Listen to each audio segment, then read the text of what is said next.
other, which is the most important thing. Keep loving each other, keep competing, and we'll keep going.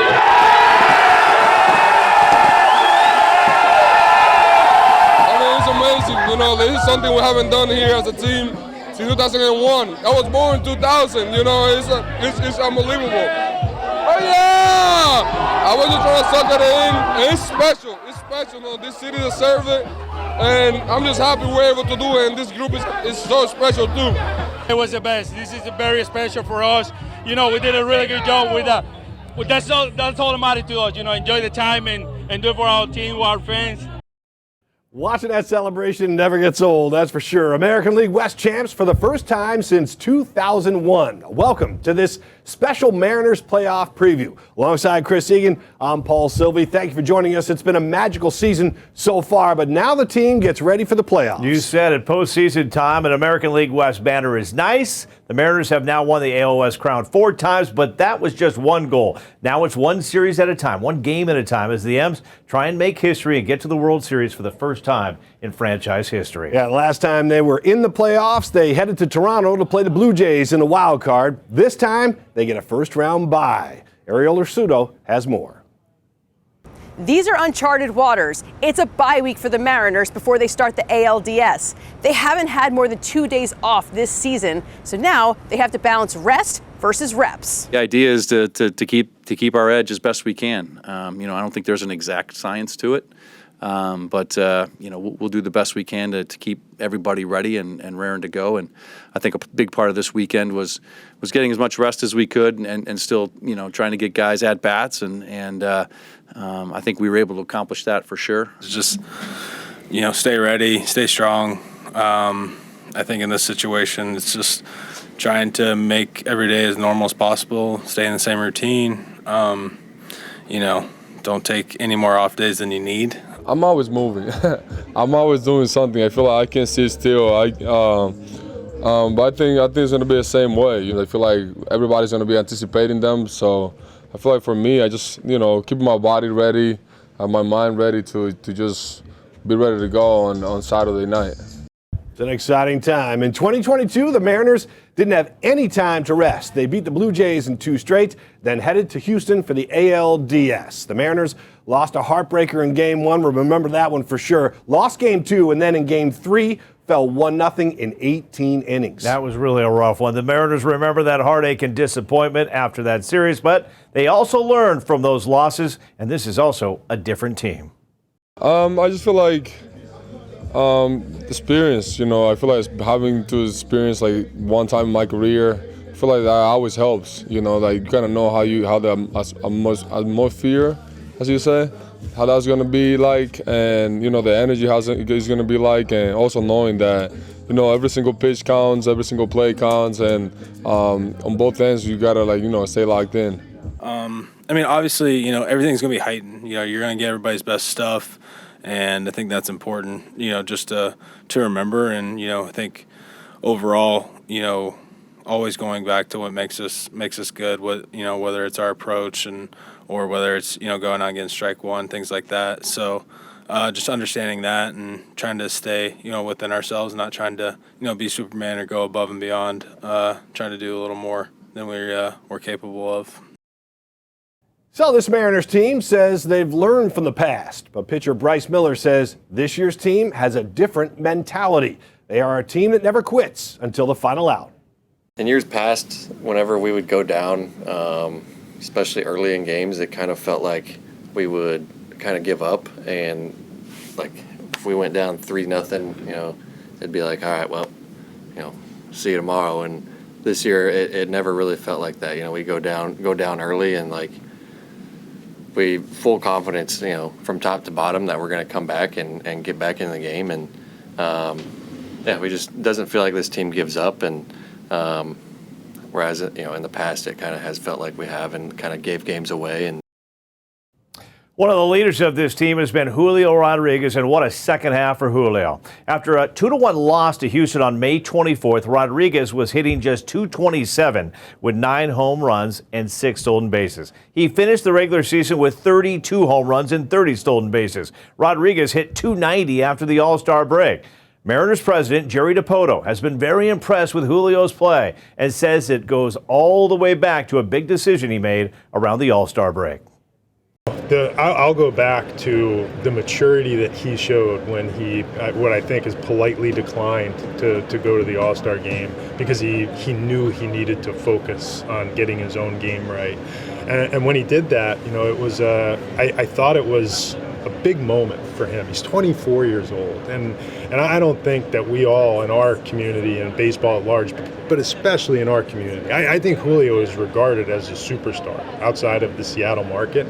And here in our market, we expect so much more out of him, the pressure that we put on him, while he's building a resume that would make most people, gush with praise at his age. But to step back the way he did, and initially it was to go spend time in the cage, spend time with hitting coaches, work on getting the timing right in his swing. But in reality, all it really took was the mental release to say, I'm not right and I need to get right. And then literally that day, he just started raking and has been one of the best players in baseball since then. I do agree with that. I feel like I was able to settle in better into my own game and kind of just play to my strength. And I just feel like when it comes to hitting, I feel like I'm a very diverse hitter.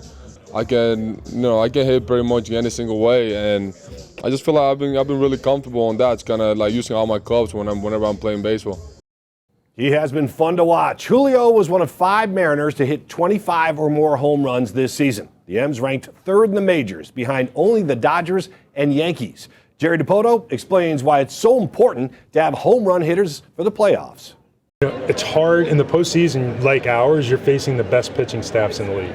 And it is really hard, to pile up walks. Most of those teams aren't going to walk you as much as we're going to walk our fair bit. We're a disciplined team, just like the Yankees, just like the Red Sox. If you flow down the American League chart, the teams that are most patient in the box wind up standing at the end. But in the postseason, you really don't get the benefit of facing the back-end rotation guy or the middle reliever who's prone to an extra walk every now and then. You're facing the best pitchers in baseball, and it's hard to string together the number of hits required to put up crooked numbers. Crooked numbers happen when you hit it out of the ballpark, and even the best pitchers in baseball give up homers. And we have a great ballpark for our pitchers to pitch in. Home field advantage was pretty important for us, and the fact that we got it is a benefit. And I think that combination of events, the fact that we have power both home and on the road, and that our pitching is geared to pitch longer series here at T-Mobile Park, pretty good things for us. Well, Jerry Dipoto, no question, Paul. He's taken a lot of heat over the years, but what a year this year. He could be up for Executive of the Year, bringing in Josh Naylor, bringing in Geno Suarez, bringing back Jorge Polanco the season he's had. All the moves Jerry and Justin Hollander have made are working.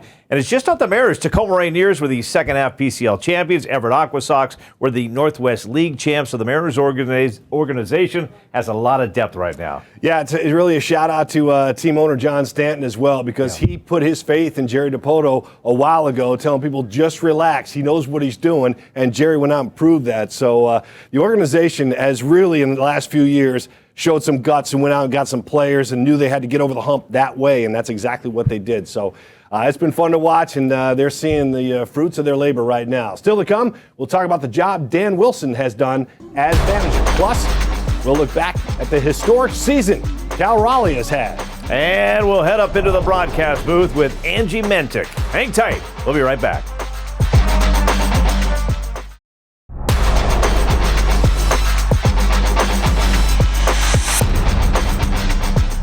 It's a long year and there's so many games, but at the same time, past 3-4 seasons, you see it comes down to 1 or 2 games. And I think that's the big mentality here is every single night is a battle, and we want to earn every single win, because at the end of the year, it comes down to 1 or 2 a lot of times.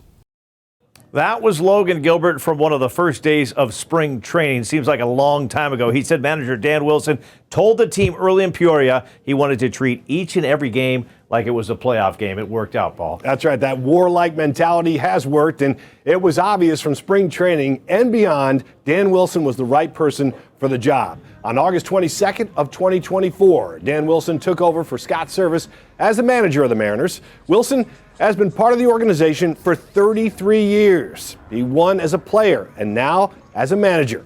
Wilson wants his players to compete every night with everything they have. His message, worry about tomorrow, tomorrow. His steady and consistent leadership has been praised by many in the organization.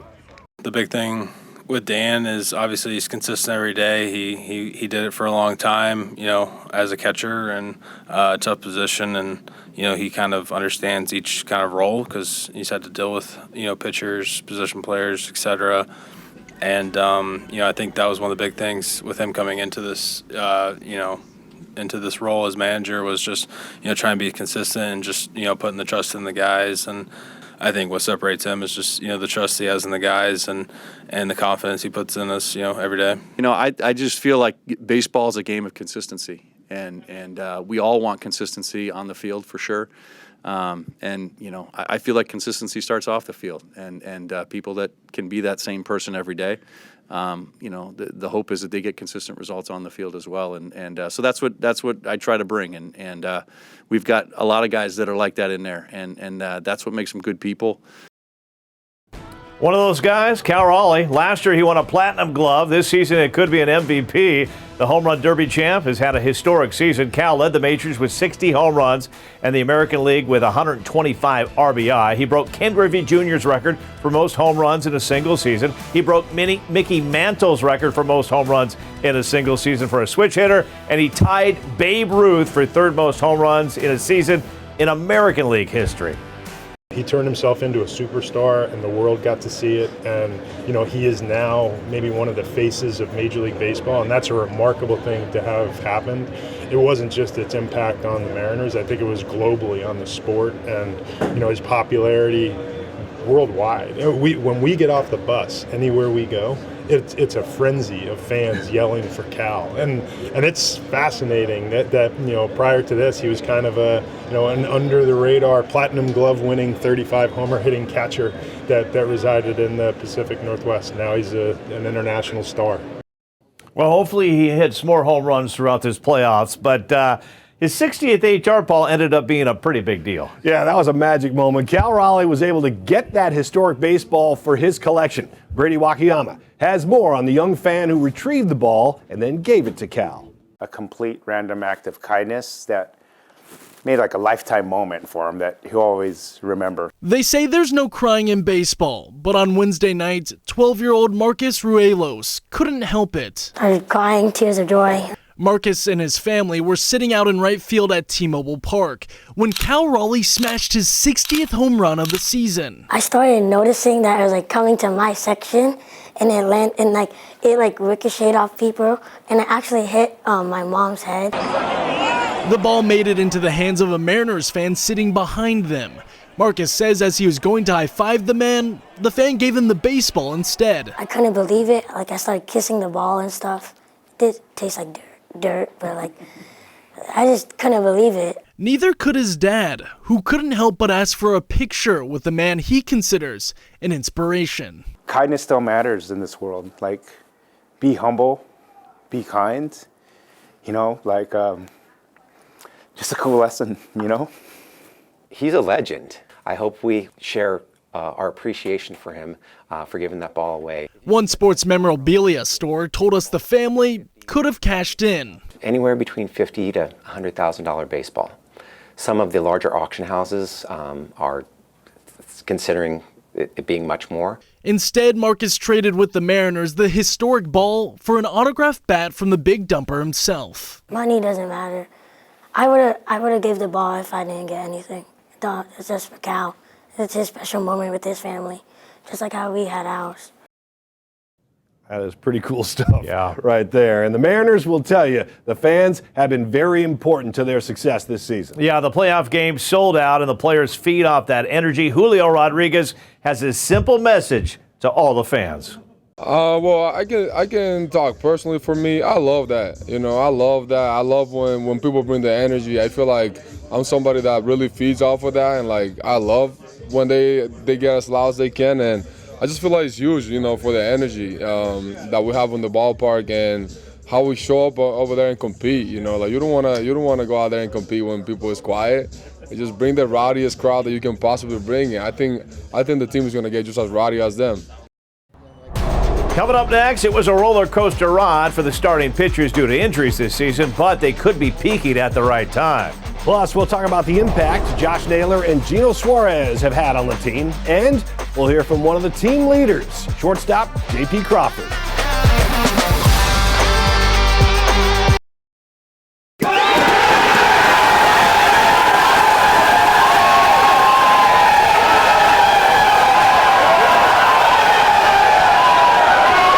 This is everything you hope and pray for at the beginning of the season, to pop bottles in September, October, and we're only getting started. So proud of this group of players, the coaches, everyone who poured something into these players. I hope we're doing this many more times this October, but these guys have been absolutely incredible. This is the best team I've been on. I think we have what it takes to make a deep run, and like Skip said, we truly love each other. It's a family in here, so it's a good team. Strong words from Logan Gilbert, best team he's been on. I think those Mariners want 3 more beer and champagne celebrations, Paul. No, the fans do too. To do that, they'll need the pitching staff to be at their best. The 5 starters have had a tough season with injuries. Bryce Miller, George Kirby, and Logan Gilbert all missed time this season. Emerson Hancock and Logan Evans stepped up and made 31 starts between the two. Brian Wu led the team with 15 wins during the regular season and talked about why this team is so special. I mean, I could go on and on. It's the bond, the selflessness, the talent, but everybody's just buying in. I think that's the biggest thing. You can have all the talent in the world. If everybody doesn't buy in, it's not going to do you any good. But this group, I mean, you look around, everybody loves each other. Everyone loves hanging out with each other. That's the biggest thing. So obviously we're super proud of this accomplishment, but we got a long ways to go. Well, down the stretch, the Mariners bullpen has been a big key to the Mariners' success. Andres Munoz, Matt Brash, Gabe Spire, and Edward Bizardo have been the big 4 in tight games. Munoz was 3rd in the majors with 38 saves. The M's have also added Emerson Hancock to the bullpen, and Bryce Miller will also be ready to help the team coming out of the pen. Miller prefers to start, but says whatever helps the team win is what he'll do. I've pitched out of the bullpen, most of my college career, so I don't think I'll have any issue, getting ready and being able to do that. So it's a fresh start. Everybody's 0-0, and everybody's got a 0 ERA going into it, and it's time to just go out and win. Back to the offense now. Randy Arozarena has had a big season for the Mariners. He led the team in doubles, 4th in home runs, and is 3rd in runs scored. Dominic Canzone led the team in batting average and was 2nd in OPS. But the Mariners offense was jolted when management decided to pick up Gino Suarez and Josh Naylor. Naylor has postseason experience. He's played 19 playoff games, and he gets plenty of high praise from Jerry Dipoto.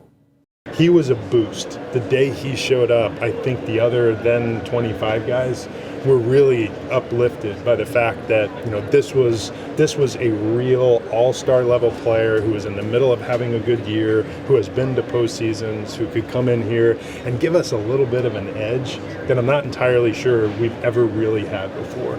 We've had awesome guys who work hard, who are intense. Josh brings like an edge, a fire to him that's just a little bit different than most guys in the league. And I love having him on our team.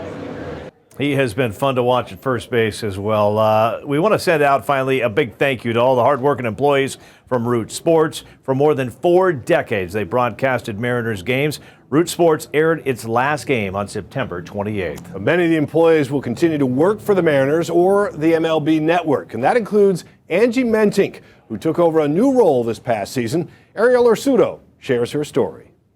Welcome inside. Aaron Goldsmith alongside Angie Mentink. For the past 28 years, Angie Mentink has seen it all with the Mariners. No team had won more than 8 games on a homestand this season, entering today until the Mariners did it. And has nearly done it all. You have tied the great Mickey Mantle for home runs by a switch hitter.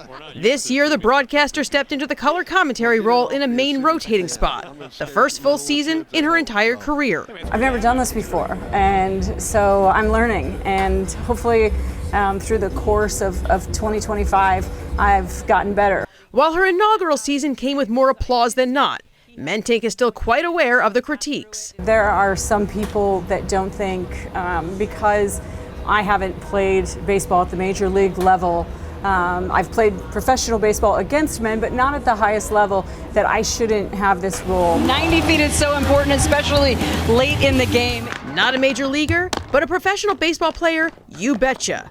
Mentink, formerly Angie Marzetta, played for the Colorado Silver Bullets in 95 and 96, playing against men and women during the MLB strike. She then returned to her alma mater to coach softball, where she was the first ever Husky Softball Hall of Famer.